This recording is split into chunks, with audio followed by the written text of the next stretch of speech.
हमारे माशरे में ऐसा होता है कि जो गरीब हैं या जो लोग कहते हैं कि बजट का प्रॉब्लम है, जिन्हें प्रॉब्लम होती है हेल्दी सिलेक्ट करने में, हेल्दी फूड, उनको लगता है कि हेल्दी फूड अवाकाडो हैं, ब्लूबेरीज़ हैं, ये सारा कुछ है। हालांकि हेल्दी हल्दी है, हेल्दी की तरफ जाएं तो पालक है, हेल्दी की तरफ जाएं तो अंडा आप वीक में 3 मरतबा खा रहे हैं, बेशक वो हेल्दी है कम बजट में रह के, तो ये आपकी चॉइस होती है। मेरे पास वो लोग भी आते हैं जो कि बहुत जो है ना बजट के साथ टाइट होते हैं, लेकिन महीने में 1-2 मरतबा बरकत मार्केट जाके 1500 की डील लाजमी खाते हैं, जिसमें उनको 5 बर्गर्स मिलते हैं। तो वही 1500 के अगर वो नट्स ले लें, वो एक वीक उनके नट्स सुकून से निकल जाएं। तो ये चॉइस पे बहुत डिपेंड करता है। बड़ी आपकी बात सही है अल्लाह बख्शे। मेरी अम्मी कहती थी कि कुछ भी हो, जो अंडा और दूध है वो बच्चों को भी और बड़ों को भी रोज रात को खाना चाहिए। आज भी मेरी अगर अम्मी जिंदा होती तो मुझे ये कहती 2 अंडे उबालो, खाओ, उसके साथ 1 गिलास दूध पियो गरम और सो जाओ। बिल्कुल ऐसा है ना कि हम जो हैं समझते हैं कि नहीं ये चीज़ें 25 रुपए का एक अंडा आता है, हफ्ते में 3 से 4 मरतबा खाएं तो आपका 65 या 100 रुपया खर्च होगा, ठीक है। और यही 100 का जो है, अगर एक बंदा स्मोकर है और वो टाइट बजट पे चल रहा है, मेरा ख्याल है एक सिगरेट 100 रुपये का आता है, शायद इतने महंगे तो हो ही गए हैं। तो वो सिगरेट की जगह अगर वही 4 अंडे, पीसीआर में पीने वाले हैं वो सारे बता रहे नहीं नहीं मुझे आइडिया नहीं है, कभी पिया नहीं है। तो ये है कि ये आपकी चॉइसेस पे डिपेंड करता है। आप अगर पालक ले रहे हैं, आप नट्स खा रहे हैं, ये थोड़ा सा बजट जो है ना ऊपर नीचे आप करके। और सबसे पहले ग्रॉसरी बहुत इंपॉर्टेंट है। अगर आपको भूख लगी है, भूखे हैं, तो कभी ग्रॉसरी करने ना जाएं। ये एक मिसाल दी जाती है। अगर आपको भूख लगी हुई है, आप let's say you are hungry और आप जा रहे हैं ग्रॉसरी करने, तो उस टाइम पर आपको समझ नहीं आएगी, आपको ना भूख लगी होगी और आप ये भी उठा रहे होंगे वो भी, चॉइसेस आपकी बड़ी गलत हो जाती है। कोशिश करें खाना खा के ग्रॉसरी करने जाएं। अरे वाह। और ये चीज जिंदगी के लिए भी कहावत होती है, don't go for groceries if you are hungry. अच्छा, अगर आप स्टार्व कर रहे हैं किसी चीज को तो खाली मतलब उस चीज की तरफ ना जाएं। अगर आप अकेले हैं तो उस चीज की तरफ ना जाएं। ग्रॉसरी की बात छेड़ी दी है तो बता दीजिए कि कम बजट में हम हेल्दी ग्रॉसरी कैसे खरीद सकते हैं? आप सब्जियों की तरफ ज़्यादा जाएं, दालों की तरफ ज़्यादा जाएं। आजकल मटन बहुत एक्सपेंसिव है, बीफ बहुत एक्सपेंसिव है। फ़िश थोड़ी सी बजट के अंदर आ सकती है, मतलब 500 रुपये में 3 से 4 लोग फ़िश खा सकते हैं। ग्रिल्ड फ़िश, मतलब उनका सर्विंग 4 से 5 लोगों की आ जाती है 5 से 700 में, अगर आप ख़रीद के लाते हैं घर पे, ठीक है। अच्छा। तो वो ऐसे है कि आप फ़िश की तरफ चले जाएं। मछली भी तो महंगी है, लेकिन मंथ में एक दफ़ा तो खा ही सकते हैं। हाँ, आप मुझे को 50-60 रुपए वाली चीज़ बताएं जो 50-60 रुपए वाली खा ले, हाँ, हेल्दी भी हो। सफ़ेद जो चने होते हैं, भुने हुए चने होते हैं, भुने हुए चने बहुत अच्छे हैं। आप अगर हर 1-2 दिन बाद या रोज़ भी खाते हैं, 20-30 रुपए के रेडियो से भुने हुए चने लेते हैं, ये it's a good source of protein बहुत अच्छा मिल रहा है। आपकी शुगर इससे कम होती है, ये आपके लिए हेल्दी है, आपकी हड्डियों के लिए बड़ा बेनिफिशियल है। तो ये है कि अगर आपने भुने हुए चने खाए हैं, ये आप मकई चने की बात कर रही हैं, आप काले चनों की बात नहीं कर रही है ना? काले चने जो भुने हुए होते हैं, अगर आप बॉईल करके खा रहे हैं, शोरबा बना के खा रहे हैं, वो भी आपकी मर्जी है, लेकिन कन्वीनियंट होता है लोगों को, क्योंकि मैं भी पूरा दिन बाहर ही होती हूँ, मुझे कन्वीनियंट रहता है मैं रेडी से भुने हुए चने उठा के खा लूं। ये जो वो काले छिलके वाले चने होते हैं ना, जो भुने हुए होते हैं, जो अंदर से पीले होते हैं, उनकी बात कर रही हैं, ठीक है। हाँ, सही कह रही हैं। और अगर वही काले चने, सर्दियां आ गई, क्रेविंग भी कम हो जाती है। बिल्कुल, भूख भी नहीं लगती इतनी। मतलब अगर आप मोटापे की तरफ जा रहे हो, आपको बार बार कुछ चाहिए खाने को, एक तो खीरा बहुत अच्छा है सैलड्स में, खीरा मूली, अब तो गाजर भी आ गए, खीरा मूली गाजर, इसका सैलड बना के खाएं, आपका लंच हो जाएगा। उसके बाद भी अगर आप कुछ क्रेव कर रहे हैं शाम की चाय के साथ, आप काले चने खा लें भुने हुए, या सिट्टा खा लें जो भुना हुआ होता है, या बॉइल्ड, वो भी आपकी चॉइस है। यानी शाम के टाइम चाय के बाद अगर आपको कुछ खाने का दिल करता है, आप महंगे ऑप्शन की तरफ ना जाएं। अच्छा, एक कॉल हम लेना चाह रहे थे, समीना की कॉल है, कुछ पूछना चाह रही है। अस्सलाम वालेकुम जी समीना।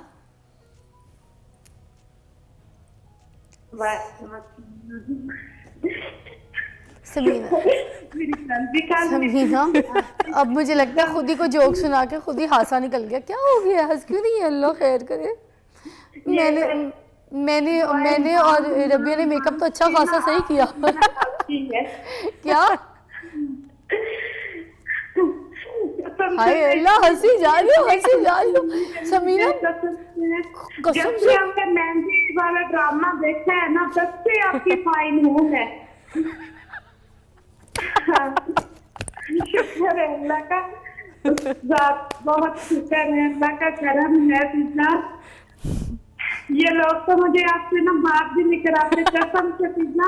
मैं आपसे ना, मैंने बस अल्लाह से इतनी दुआएं मांगी है ना, मैंने कहा भी मुझे ना एक दफा से बात कर दूं अपनी जिंदगी में। तो उसने ना अरे मुझसे यार, क्यूट है। तो मैंने कल भी काम की थी। अरे तो मेरा आपसे बच्चा। बात हुआ, फिर आज मैंने ना डॉक्टर साहब से ये बात करनी थी कि मुझे ना शुगर है। शुगर हो रही है?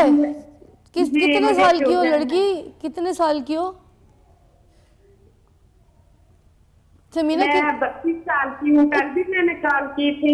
नहीं तो समीना, तुम्हारा वेट ज्यादा है, क्या मसला? क्यों शुगर क्यों इतनी जल्दी हो गई? 32 साल तो कोई उम्र नहीं होती कि इतनी जल्दी तुम्हें शुगर हो। परेशान हो, टेंशन लेती हो, मुझे तो फिक्र करती हो, मुझे मेरी उम्र 32 साल है और मुझे शुगर ना 10-12 साल की है। अच्छा, काफी पुरानी है यार इसको तो शुगर, हाँ और जी। बड़ी छोटी तो उम्र से वो ना शुगर। मैंने यही अब मुझे लगता है कि मेरी शुगर भी ठीक हो जाएगी, क्योंकि मुझे ना आपसे बात करके मेरी जिंदगी का है कि जैसे ये समझे कि मेरी जिंदगी का ये मकसद था कि मैंने पिज्जा से तो लाजमी बात करनी अपनी थैंक यू। जिंदगी में। अरे तुम्हारा बहुत अपनी प्यार है। जिंदगी अच्छा, में। इससे पहले कि मैं अभी यहाँ पे रबिया से बात कराऊँ, दो बातें मैं तुम्हें बड़ी अच्छी बता देती हूँ। मेरी पूरी फैमिली में हैवी शुगर है।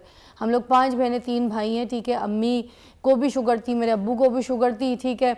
तो हमारी अम्मी बड़ा अच्छा इलाज बताया करती थी शुगर का।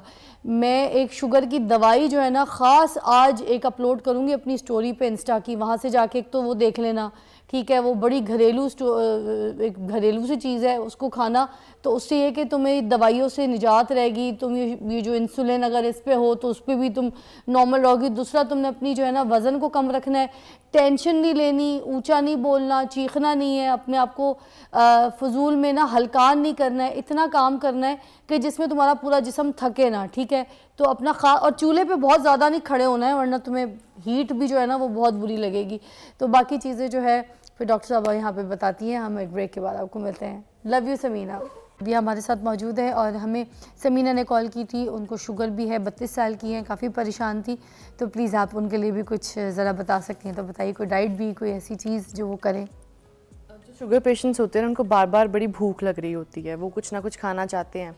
उनको हम यही रेकमेंड करते हैं कि अपना जो है मिकदार खाने की कम कर दें और टाइम ज़्यादा, मतलब थोड़े थोड़े टाइम बाद खाना शुरू कर दें। उसे कहते हैं फ्रीक्वेंसी ज़्यादा करना। अच्छा। नाश्ता अगर आपने 9 बजे किया है, 11 बजे आप स्नैक्स लें, 2 बजे आप लंच करें, फिर 5 बजे स्नैक्स लें और 7-8 बजे डिनर कर लें। ठीक है। अब जो कहते हैं कि कार्बोहाइड्रेट्स और रोटी, तो वो होता है आपकी शुगर पे कि डायबिटीज़ आपको कितने अरसे से है, ठीक है, और कितने सिवियर है और किस तरह से आपकी बॉडी को अफेक्ट कर रही है। बॉडी टू बॉडी वेरी करता है, लेकिन एक जो कॉमन चीज़ है, जो कॉमन प्रैक्टिस है, जो आम लोगों को बताती हूँ वो मैं बता देती हूँ कि बाजरे की रोटी बड़ी बेनिफिशियल है। इसका जो है ग्लाइसीमिक लोड कम होता है, जिसकी वजह से आपकी फ़ौरन शुगर हाई नहीं होती।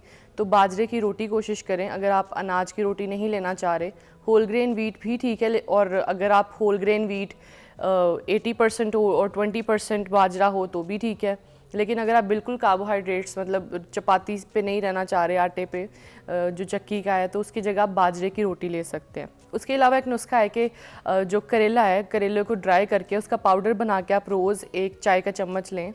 वो आप इसी तरह कर लें या पानी में डाल के पी लें, आपकी अपनी मर्जी है। किस तरीके से ड्राई करना, पूरा तरीका बता दें ताकि वो समीना की भी कॉल थी, बाकियों की भी रहनुमाई हो जाए। ठीक है। करेलों को ना आपने काट के 5 से 8 दिन के लिए ना धूप में ड्राई करना। अगर सर्दियाँ हैं तो 15-20 दिन भी लग सकते हैं, क्योंकि धूप बड़ी ठीक कम है। होती है। उसके छिलके को खुरचना नहीं है हमें? खुरचना नहीं है, उसको अच्छा। बस काट के ना छोटे छोटे स्लाइस करने हैं ताकि वो ओके। ब्लेंड इजीली हो जाए। अच्छा। और ड्राई भी हो जाए, अंदर जो नमी है वो सारी की सारी निकल जाए। ठीक है। और सफाई का बहुत ख्याल रखना है।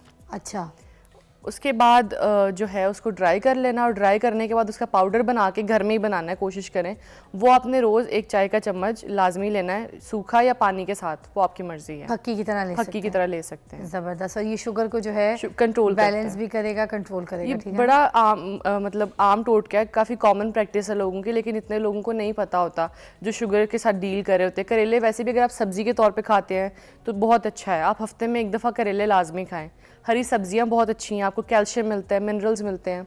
उसके अलावा अगर आप वेजिटेबल्स खा रहे हैं, कैप्सिकम है, उसके खीरा है और बाकी चीज़ें हैं, वो अगर आप खाते हैं स्नैक्स में तो वो भी बड़ी अच्छी हैं।